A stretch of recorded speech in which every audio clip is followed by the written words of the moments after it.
नमस्कार, मी पंजाब डक. 10 जूनपासून काय होणं, आणखीन मराठवाडा आणि दक्षिण महाराष्ट्राकडंच म्हणजे ना इकडल्या भागातच आणखीन मान्सून राहील. पण उत्तर महाराष्ट्र, विदर्भाकडे आणखीन ते पाऊस मान्सूनचा मोसमी पाऊस दाखल होणार नाही, म्हणून हा अंदाज लक्षात. त्याच्यानंतर तुम्हाला एक सांगू इच्छितो, 10 म्हणजे 10, 11, 12पर्यंत आणखीन काय होईल म्हणजे मराठवाडा आणि दक्षिण महाराष्ट्रामध्ये सातारा, सांगली, सोलापूर, कोल्हापूर, पुणे आणि इकडे मराठवाड्याचे लातूर जिल्हा, बीड जिल्हा, परभणी जिल्हा, नांदेड जिल्हा, धाराशिव, लातूर, हिंगोली ह्यापर्यंतच काय होईल म्हणजे आणखीन 10, 11, 12, 13पर्यंत पाऊस राहील, म्हणून हा अंदाज लागायचा. पण हे सगळीकडे मान्सूनचा मोसमी पाऊस पडणार नाही, काही भागातच पडला, जिथं पडला तिथं जास्त पडायला, सर्वदूर काही पडणं, म्हणून हा अंदाज लक्षात. पण त्याच्यानंतर काय झालं, विदर्भातले शेतकऱ्याचे फोन आले. तर मग विदर्भामध्ये आणि उत्तर महाराष्ट्रामध्ये नंदुरबार जिल्हा झालं, धुळे जिल्हा झालं, त्याच्यानंतर विदर्भामध्ये नागपूर, तिकडं म्हणजे काय परिस्थिती राहील. तर त्या शेतकऱ्याला सांगू इच्छितो की काय होणार आहे, म्हणजे 13 तारखेपासून, म्हणजे 13 तारखेपासून 13, 14पासून ते मग 16, 17, 18पर्यंत मग काय होईल, उत्तर महाराष्ट्र आणि विदर्भाकडे मोसमी पाऊस दाखल व्हायला सुरुवात होईल. पण हे पाऊस सगळीकडे दाखल होणार नाही, कारण की काही काही भागामध्येच दाखल होईल. म्हणजे याच्यामध्ये जास्त असा जोर नाही, काही भागात जिथं पडला तिथं जास्त पडायला आणि काही भागात कमी पडायला आहे, म्हणून एवढा जोर नाही. जिथं ओल झाले तिथंच होणार आहे, काही भाग सोडून देखील देईल. पण हे करत असताना तुम्हाला सांगू इच्छितो की 13, 14, 15च्या दरम्यान मग मुंबईला देखील, नाशिककडे देखील, मुंबईला देखील पाऊस बघायला भेटेल, पुण्याकडे देखील मोसमी पाऊस बघायला भेटेल. नंदुरबार, धुळे जिल्हा, जळगाव जिल्हा, संभाजीनगर जिल्हा, कन्नड ते भाग, त्याच्यानंतर सोयगाव तालुका, त्याच्यानंतर बुलढाणा जिल्हा, अकोला जिल्हा, अमरावती जिल्हा, वर्धा, भंडारा, गोंदिया, चंद्रपूर, यवतमाळ ह्या पट्ट्यामध्ये काय होईल, मग 13च्या नंतर तिकडल्या पट्ट्यामध्ये मोसमी पाऊस बघायला भेटत. पण तो पण सर्वदूर नाही राहणार, काय होणार आहे, काही काही भागातच पडणार आहे. मग शेतकऱ्याला सांगितलं तर याच्यामध्ये काय झालं की आहे पण थोडा कमजोर आहे. तर शेतकऱ्याला एक विनंती की जमिनीमध्ये जर ओल असेल तरच पेरणीचा निर्णय घ्या, नसता घेऊ नका. मी पहिल्यापासूनच म्हणलं होतं की यावर्षी पेरणीचे 3 टप्पे होणार आहे, एक 7 ते 14मध्ये. मग आता दक्षिण महाराष्ट्र, कोल्हापूर, सांगली तिकडे पाऊस झाला, त्यांच्याकडे ओल असेल तर ते पेरणी करू शकते, समजा की ते त्यांचा निर्णय घेतील.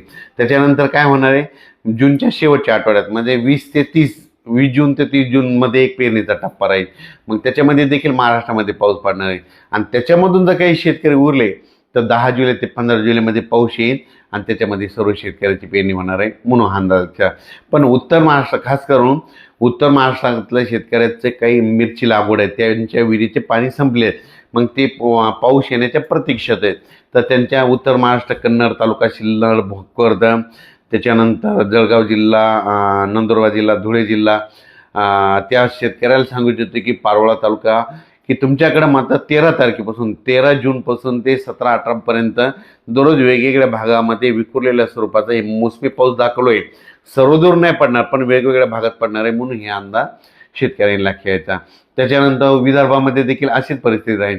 विदर्भामध्ये देखील काय होईल, 13 जूनपासून ते 17, 18पर्यंत, 13, 14, 15ला, 18, 17, 18च्या दरम्यान तिकडे विदर्भात देखील काही जिल्ह्यामध्ये दाखल होईल.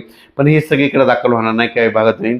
20 जून ते 30 जूनमध्ये होईल. मग त्याच्यामध्ये मात्र आणखीन जवळपास खूप ठिकाणी भरपाई झालेली दिसत. म्हणून शेतकऱ्याला सांगू इच्छितो, पेरणी करत असताना निर्णय स्वतः घ्यावा, कारण की काय होतं, जमिनीमध्ये ओल नसाल, 4 बोटावर पेरणी केली तर ती फेल जाते. म्हणून चांगली ईदभर ओल गेल्याच्यानंतर शेतकऱ्याने पेरणीचा निर्णय घ्या. परत एकदा शेतकऱ्याला सांगतो, हे मोसमी पाऊस कसा आहे, दक्षिण महाराष्ट्राकडून आलेला आहे, कर्नाटकमधून आलेला आहे. त्याच्यामुळे काय होईल, ते ह्यामध्ये 10, 9, आज देखील 9, 10, 11, 12पर्यंत काय होणार आहे, सांगली जिल्हा, सोलापूर जिल्हा, पुणे जिल्हा, त्याच्यानंतर बीड जिल्हा, धाराशिव जिल्हा, लातूर जिल्हा, परभणी जिल्हा, नांदेड जिल्हा, हिंगोली जिल्हा, यवतमाळ जिल्हा ह्या परिसरामध्ये काय होईल, जालन्यापर्यंत, की हे थोडं बऱ्याच ठिकाणी म्हणजे ह्या 3 दिवसामध्ये 9, 10, 11, 12, 13पर्यंत बऱ्याच भागामध्ये कव्हर करेल. पण काही काही भाग सोडून देखील देईल, काही काही ठिकाणी मात्र खूप देखील पडेल, म्हणून हे देखील सर्व शेतकऱ्यांना लक्षात. त्याच्यानंतर मात्र 14पासून देखील मग मुंबई, नाशिक, नंदुरबार जिल्हा, धुळे जिल्हा, जळगाव जिल्हा, बुलढाणा जिल्हा, अकोला जिल्हा, अमरावती, वर्धा, नागपूर, भंडारा, गोंदिया ह्या पट्ट्यात मग काय होईल म्हणजे विदर्भ, उत्तर महाराष्ट्र, मुंबई, नाशिक, सिन्नर ह्या पट्ट्यामध्ये काय होईल मग 14च्या नंतर बऱ्याच ठिकाणी मान्सून दाखल झालेली दिसत. पण याची व्याप्ती खूप नाही, काही भागातच पडेल, काही भाग देखील कमी राहील.